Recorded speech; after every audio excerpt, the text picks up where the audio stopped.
मैं कहता हूँ रेस्टोरेंट बिजनेस अब तब करें जब आपकी इसके ऊपर खुद कमांड हो। शुरू में हर चीज स्पॉट ऑन होती है, हाइजीन, क्लेanलीनेस, ऑफिस। अपनी यूनियन बना के ब्लैकमेलिंग शुरू करते हैं तो साथ ही क्वालिटी ऑफ वर्क भी नीचे आना शुरू हो जाता है। अगर आपका सब कुछ स्टेनलेस स्टील का है तो perfect, if not you are inviting bacteria 24/7। एक अच्छे ऑयल का फ्राइंग टाइम इज 45 मिनट्स। ये लोग 3 दिन बाद ऑयल चेंज करते हैं। हम आजकल अगर हम ट्रेंड देखें तो बाहर खाने का रिवाज इतना बढ़ चुका है, या फिर आप पार्सल इतने करवाते हैं तो ऐसे लगता है जैसे घर में खाना पकाना तो हम भूल ही गए हैं, और हर दूसरे दिन हम किसी बड़े चमकते दबकते रेस्टोरेंट में जाके बैठ जाते हैं जहाँ की लाइट्स, क्रॉकरी, खुशबू, एम्बियंस हमें बड़ा सहरज़दा कर देती है। लेकिन कभी आपने ये सोचा है कि उस खूबसूरत प्लेट पे सजा वो लजीज खाना किस हाल में तैयार हुआ है, बनाने वाले हाथ कौन से हैं, और जायके के पीछे इतने दीवाने हम हो चुके होते हैं कि किचन के अंदर की गंदगी और गैर मेयारी जो चीज़ें इंग्रेडिएंट्स इस्तेमाल हो रहे होते हैं हम उन्हें भी निगलेक्ट कर देते हैं। हम कहते हैं टेस्ट आना चाहिए। बिल्कुल ऐसे। और घर में एक किचन होता है ना, उसके पीछे एक डर्टी किचन होता है, वो उस तरह से डर्टी कंसीडर तो नहीं होता, बस वो थोड़ा मेसी होता है। लेकिन ये रेस्टोरेंट्स में माइट भी पॉसिबल कि एक्चुअल में डर्टी हो, और सामने फ्रंट शीशे पे जो हमें चमक दमक नज़र आ रही होती है, अगर किचन में जाएँ तो अजीब व गरीब मनाजिर देखने को मिलते हैं, और जी सेहत पर भी इसके बहुत ज़्यादा असरात नज़र आते हैं। और बच्चों के हैप्पी मील की अगर हम बात करें, वो कितना सेहत पर असरअंदाज हो रहे हैं। जिस तरह से हमें लग्जरी एक लाइफस्टाइल में ढाल दिया गया कि खाना अगर लग्जरी फॉर्म में मिलेगा, प्लेट सजी दजी मिलेगी, तो पता नहीं हम कितने कोई सेहतमंद हो जाएंगे और कितने कूल लगेंगे। तो ये जो कॉन्सेप्ट है, ये जो ट्रेंड है, इस पर आज बात करने के लिए हमारे साथ जी बहुत ही ज़बरदस्त मौजूद हैं। उनसे हम जानेंगे कि क्या एक्चुअल में ये फंडा है सारा। फूड कंसल्टेंट हैं और शेफ़ हैं हमजा शेख साहब, बहुत शुक्रिया आपके वक्त का। वेलकम टू सुनो पाकिस्तान। ये जो ट्रेंड्स चल रहे हैं खाने के, और जी प्लेट की जब तक फोटो ना पोस्ट हो जाए सोशल मीडिया पे तब तक हमें खाना हजम नहीं होता। हाँ, ये तो काफी 10 साल से पोस्टिंग वाला खाने की चल रहा है। But first of all thank you so much for having me. दो इतने खूबसूरत लोगों के साथ बैठ के स्क्रीन स्पेस शेयर करके मुझे बहुत अच्छा लग रहा है जी। थैंक यू सो मच जी। अब आ जाते हैं टॉपिक की तरफ आते हैं। जी बताइए। बताइए। अच्छा देखें, हम जनरली जिस तरह बात हो रही है ना कि खुश शक्ल तो आ जाता है आपके सामने, पर उसकी प्रेप में पीछे क्या जाता है, असल ये चीज है। ये कहानी तो प्रेप में तो बहुत कुछ जाता है। मुझे तो आज पड़ने वाले हैं जूते, ठीक है। अपनी इंडस्ट्री के खिलाफ बात करनी है। लोगों ने मुझे मजीद रेस्टोरेंट्स के मेन्यू डिजाइन करने के लिए हायर नहीं करना, मुझे कंसल्टेंसी नहीं मिलेगी आज के बाद। अच्छा देखें क्या होता है कि हर कोई बहुत से लोग मैं कहता हूँ रेस्टोरेंट बिजनेस अब तब करें जब आपकी इसके ऊपर खुद कमांड हो, ठीक है। किसी का मुंह लाल देख के अपने मुंह पे थप्पड़ मार के लाल करने की जरूरत नहीं है। अब क्या होता है कि लोग बड़े ऐसे आते हैं, हम करेंगे, क्योंकि it's a very labour intensive job. इसको मॉनिटर करना is also very labour intensive. हम जी मैनेज करेंगे, 5 करोड़ लगा दें, 10 करोड़ लगा दें जी, बहुत बड़ा इंफ्रास्ट्रक्चर, बहुत बड़ा सेटअप बना लें, ठीक है, वो बन भी जाता है, सब हो भी जाता है। अब आती है बात मेंटेनेंस की, उसको मेंटेन करके रखने की, ठीक है।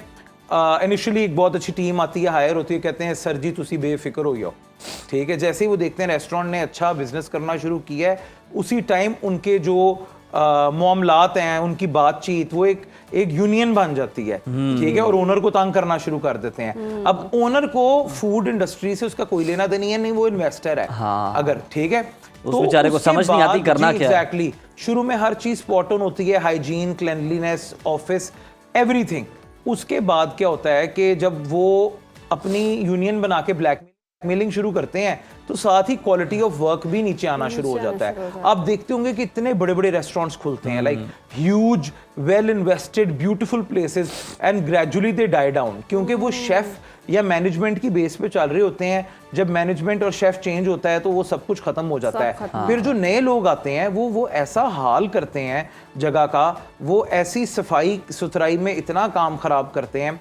देखिए हर चीज का एक प्रोटोकॉल है, एवरीथिंग यू नेम इट। आप फूड ग्रेड कैसे रखना है, चिकन कैसे आपने वॉश करना है, कैसे उसको स्टोर करना है, किस टेम्परेचर पे क्या चीज रखी जाएगी, तो ये सारे एसओपीज फॉलो होते हैं हमजा बड़े बड़े रेस्टोरेंट्स की भी अगर हम बात कर लें? Very rare, like very very rare. अगर छोटे रेस्टोरेंट्स को तो आप 2% लगा सकते हैं, अब 5%, 5% वो भी दिखाने दिखूने में, ठीक है। मैं देखें बात जो है वो है। अब देखें, अब हम आ जाते हैं फूड ग्रेड चीज़ों के मुतालिक बात करते हैं उज़ैर। हम फूड ग्रेड चीज़ों के मुतालिक देखें, हमारे यहाँ बहुत मसला ये है कि कहते हैं जी बचत हो जाए। प्लास्टिक के डब्बे, प्लास्टिक के चॉपिंग बोर्ड, प्लास्टिक की हैंडल वाली नाइफ, ठीक है, जो कोई नहीं पता वो रिसाइकल्ड प्लास्टिक से बने हैं, वो हॉस्पिटल वेस्ट के प्लास्टिक से बने हैं, वो केमिकल बेस्ड प्लास्टिक रिसाइकल हुआ है उससे बने हैं। टब्स पानी धोने के लिए, वॉशिंग करने के लिए, सिर्फ 2 चीजें फूड ग्रेड है। एक है स्टेनलेस स्टील और जो रस्ट नहीं करता, अच्छे गेज का, अच्छा। और दूसरा है शीशा, ग्लास। सही। That's it. ये 2 चीजें। अब थोड़ा बहुत एक्रेलिक भी आ रहा है, पर एक्रेलिक ये है कि बहुत जल्दी वॉश ऑफ हो जाता है, स्क्रैचेस छोड़ देता है, ठीक है। अच्छा। तो अगर आपका सब कुछ स्टेनलेस स्टील का है तो परफेक्ट, इफ नॉट तो यू आर इनवाइटिंग बैक्टीरिया 24/7। मैं तो हमारी बाजियों को, अम्मियों को, लड़कों को, लड़कियों को घर पे भी कहता हूं कि कभी भी प्लास्टिक के अंदर स्टोर मत करें। ऑलवेज यूज मेटल और ग्लास, क्योंकि जो प्लास्टिक है वो इंसुलेटर नहीं है हीट का और कोल्ड का, ठीक है। वो उसके अंदर जब आप चीज रखते हो ना तो वो दरमियाने से टेम्परेचर पे रहती है, वो ठंडी नहीं होती उस तरह से। और जब वार्म होएगी वो 4 डिग्री, 5 डिग्री या 11 डिग्री पे नहीं पड़ी होगी चीज, ठीक है। तो वो बैक्टीरिया को इनवाइट करेगी, जिससे आपका हमजा ये सारी चीज़ें अगर आप इंश्योर भी कर रहे हो रेस्टोरेंट की फील्ड के अंदर, लेकिन उसके बावजूद अगर खाना तैयार करने वाला जो हाथ है वो शख्स बीमार है, किसी इस तरह की कंटेजियस बीमारी का वो शिकार, सफाई नहीं कर रहा, हाँ, सफाई नहीं कर रहा, हाइजीन मेंटेन नहीं कर रहा, कितना नुकसानदेह हो सकता है। मैं आपको बताता हूँ, इसका तो बकायदा एक इदारा होना चाहिए जो इस चीज को चेक एंड बैलेंस रखे।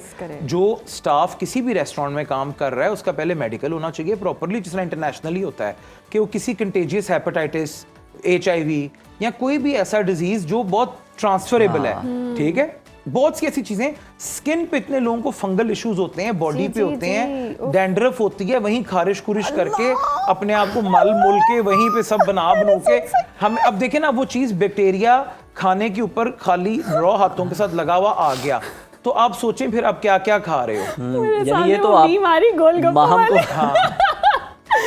माम को आप इंस्टिगेट करें कि शो के बाद वो कहीं जाए अच्छे रेस्टोरेंट में खाना खा के। माम आप ना सीरियसली जब भी आप लोग जब भी क्या करना क्या चाहिए, बच कैसे सकते हैं हम? अच्छा, करना ये चाहिए कि आप अच्छा खाना बनाना सीखें, ठीक है, और उसे एग्जैक्टली खाएं। पर जब भी आप कहीं जाएं मेक श्योर के आप एक दफा ना किचन या उनकी इन्वायरमेंट और पूरी हर चीज जरा देख के फिर करें। बाकी हम माशाल्लाह पाकिस्तानी हैं, हमारा इम्यूनिटी सिस्टम इतना स्ट्रांग है। लेकिन वो ये भी तो आप देखें ना हमजा, कुछ लोगों ने ओपन किचन का भी बड़ा नाम दिया होता है, उन्होंने ग्लास लगाया होता है, आप देख सकते हैं। ओपन किचन में से भी चीजें एक और किचन में से आती हैं।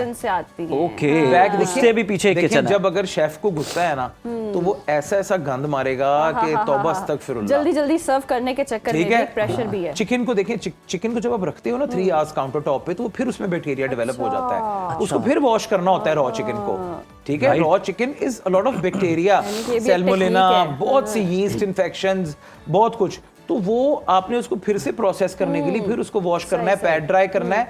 और चिकन हमेशा ठंडे पानी से वॉश होता है। जैसे ही आप उसे गर्म पानी से धोते हो ना चिकन को, इवन उसको थॉ करने के लिए भी फ्रोजन चिकन को, वहीं बैक्टीरिया की डेवलपमेंट शुरू हो जाती है। ओके, तो बड़ी काम की बात है। अच्छा हमजा, एक और चीज़ भी होती है, हम अक्सर जाते हैं झटपट खाना मिलना होता है तो हाफ कुक होता है, उसको फिर शाम में भी वही थोड़ा सा पकाकर हमें खिला देते हैं, फिर बिरयानी में भी वही मसाला इस्तेमाल हो रहा है, सालन में भी। और खासतौर पे हमजा ये कढ़ाइयों में बड़ा होता है कि आप जाएं, वो कहते हैं कि आपने हाफ कुक लगवानी है तो जनाब आधे घंटे में, आपने फुल करवाना है तो घंटा डेढ़ लगेगा। देखिए वो कढ़ाई में तो चले समझ आता है कि बहुत हाई फ्लेम पे बनता है, तो हाफ कुक करके अगर उन्होंने प्रेशर करके मीट को रखा हुआ है तो ठीक है, सही है। बट अदरवाइज जो हाफ कुक है वो अगर रीफ्राई हो रहा है तो फ्रेशनेस नहीं है, वो आपको कुछ करेगा नहीं।